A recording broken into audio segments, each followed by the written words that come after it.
running out of time. What I want to close with, a couple of things, if we have time, is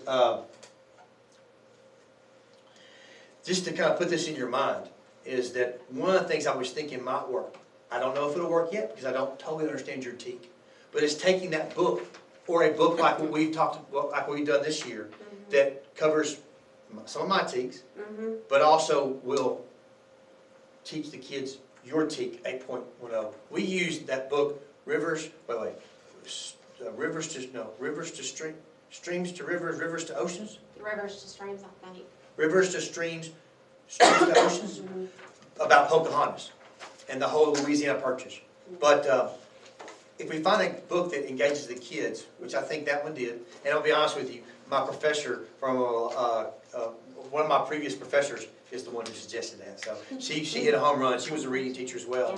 So that was a good one. It can engage them, also teach them some of my TEACs that we'll look at, and then also teach your TEACs. We might can use that as a medium to teach. Oh, yes. Support each Okay, so just to take a look, this is kind of relative, but kind of, I mean, in the overall picture, this is relative. What we need to do at the next data team meeting is right there, narrow the root cause. Verify it. We've identified 3, which are instructional strategies, professional development, subpopulations, and specifically with instructional strategies and professional development, possibly looking at the TEACs and how to strategize, looking at the STAR assessment, which assesses the TEACs, the student's knowledge of the TEACs, and how to read these test questions, which is also reading comprehension. That's what's really cool about that. Is it's not just, we're not just teaching them the test. No. It's a reading comprehension. And so just to connect with what we were talking about a minute ago, just as I'm thinking about it, some of these kids who are economic disadvantages, they don't understand the wording of the Declaration of Independence. They don't understand the wording of a test question that, as far as the STAR is concerned, sometimes is designed to trick you, because they've been read to since they were babies. Right. That's pretty neat to work on that. But we'll look at next time what we can control and what we can't, and then we'll narrow the root cause and verify the root cause, and then that'll be our 3rd meeting, and then we'll move into our 4th and final meeting of the semester, which is picking instructional strategies, professional development, or any of those type of things, Mexican American students or economically disadvantaged students, what we can do before we what we need to implement, right? And then we'll be done for this semester. But I wanted to show you the mission statement that we currently have. And what we do should tie into our mission statement, our vision across the district, and our vision across the campus. And like Ms. Batchelor was telling me, and I communicated with the new superintendent, Mr. Hines, they're currently working on either revising or replacing or coming up with a vision, because the vision for our campus and our district is not that easily accessible. It's just not. And I think that Mr. Hines and administrators are working on changing our culture. But what we're doing should tie into our mission and our vision to change our culture.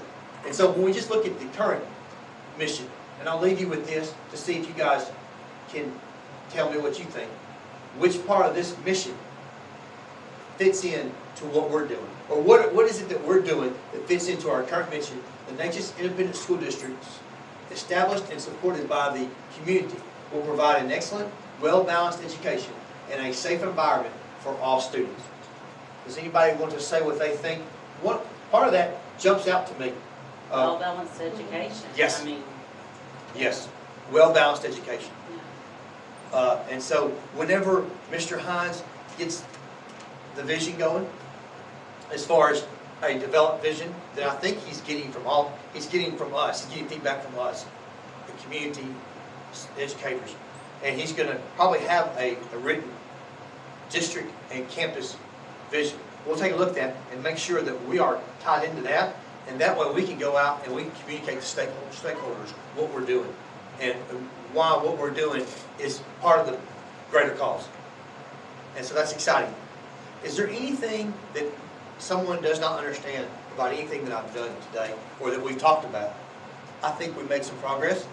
I've got homework to do, and that is to get that information. That's great.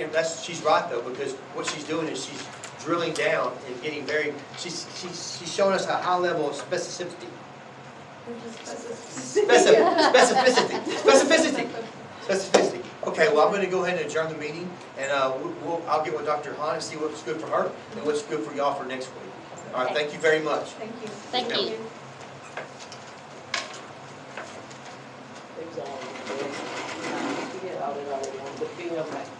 Yeah, I brought the screen one in because I wasn't sure. Did you? That's a sorry Is eraser. that- No, this No. is, this mine here. He was at the back.